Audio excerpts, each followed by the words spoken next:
네, 여러분 안녕하세요. 우리 오늘은 기단과 전선 중에서 기단에 대해서 공부하도록 하고요. 여기까지가 중간고사 시험 범위가 되겠습니다.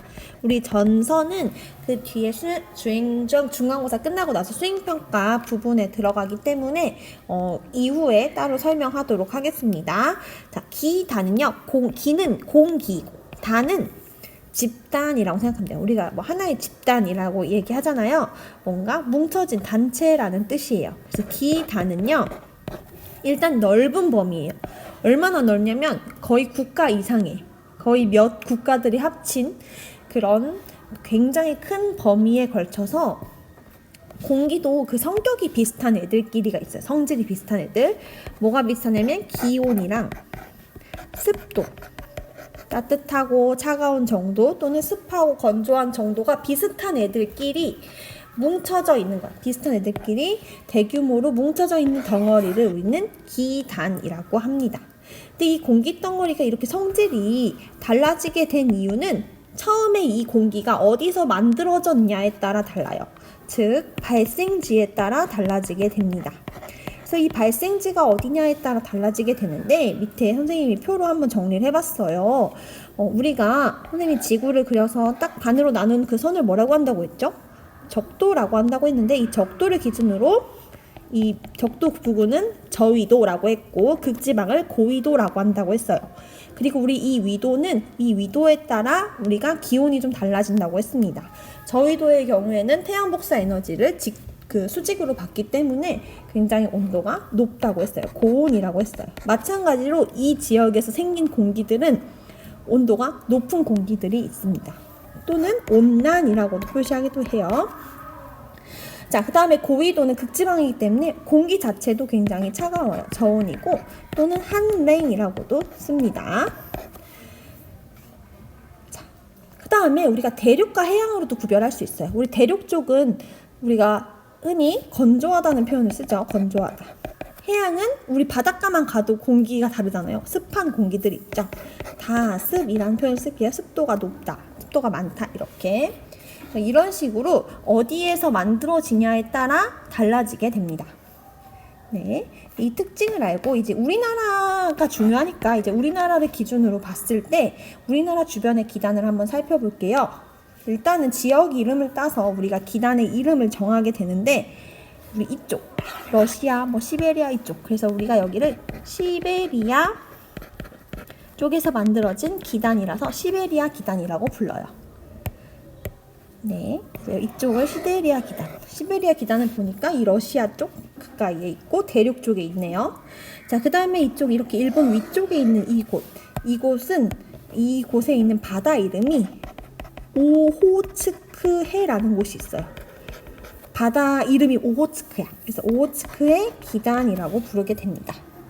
그 다음에 우리 중국의 양자강이라고도 들어봤을 수 있는데 이쪽을 우리는 양쯔강 쪽에서 만들어진 기단이라고 해서 양쯔강 기단이라고 부릅니다. 그 다음에 여기 일본 쪽 이쪽은 태평양 바다긴 한데 태평양 바다의 위쪽이라고 해서 북태평양 기단이라고 부르게 돼요. 자, 그래서 지금 여러분들이 봤을 때 지금 우리나라 기준으로 봤을 때 이렇게 좀 나뉘어져 있죠. 근데 지금 잘 보세요. 일단은 이 시베리아 기단은 대륙 쪽인가요? 해양 쪽인가요? 일단 대륙이고 대륙이면서도 얘가 위도가 높은 곳에 위치하고 있죠. 고위도 지역임을 알 수 있고 오호츠크의 기단의 경우에는 일단 고위도긴 한데 얘가 바다 쪽에 위치하고 있어요. 밑에 얘네 둘은 저위도긴 한데 얘는 대륙 쪽에 있죠. 이쪽은 바다 쪽인데 저위도라고 할 수 있습니다. 그래서 성질이 좀 달라져요. 그걸 여기다 한번 적어볼게요. 자, 그래서 시베리아 기단의 경우에는 일단 온도는 높을까 낮을까? 낮고, 그 다음에 오호츠크에도 고위도라고 했으니까 온도가 낮고, 양쯔강 기단은 온도가 높고 적도에 가까운 이 북태평양 기단도 고온이라고 할 수 있습니다. 근데 우리 시베리아 같은 경우는 대륙이니까 건조, 오호츠크해는 바다니까 다습, 양쯔강 쪽 우리 중국 대륙이죠. 건조. 북태평양 기단은 다습. 이런 성질을 가지게 됩니다. 그래서 이거에 따른 공기의 영향을 받게 되는데 이 기단이 세력이 커질 때가 있고 작아질 때가 있어요. 계절마다. 그래서 이게 세력이 확장되면 우리나라까지 이렇게 점점 이렇게 퍼질 수 있어요. 다시 뭐 예를 들어 얘가 이렇게 커질 수도 있고 북태평양 기단이 이렇게 커질 수도 있고 시베리아 기단이 여기까지 내려와서 커질 수도 있고 양쯔강 기단이 커질 수도 있고 계절마다 다른데 이 계절에 따라서 어떻게 되는지 한번 볼게요. 우리나라 계절. 우리나라 날씨에 영향을 줍니다. 뭐 하루하루 변화의 날씨가 아니라 대체적인 날씨를 봤을 때 대충 우리나라의 겨울철이 좀 춥고 건조한 그런 날씨가 이 시베리아 기단의 영향을 많이 받기 때문이에요. 그 다음에 오호츠크에는 주로 초여름 엄청 덥진 않지만 이제 여름이 시작되기 전이라고 보면 되고요.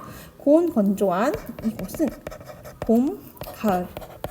이 초여름에 이 저온이 좀 이해가 안 갈 수도 있는데 이 동해안 지역 같은 경우는 조금 저온 현상도 있거든요. 초여름에. 그래서 오호츠크에는 초여름이라고 합니다. 그 다음에 양쯔강 기단이 봄, 가을. 그 다음에 우리가 덥고 습한 보통 여름의 날씨는 이 북태평양 기단이 세질 때 주로 나타납니다. 그래서 이 기단은 점점 세력이 강해지는 계절들이 있다. 여기까지 알아두시면 될 것 같아요. 여기까지 하고 시험 범위 마치겠습니다.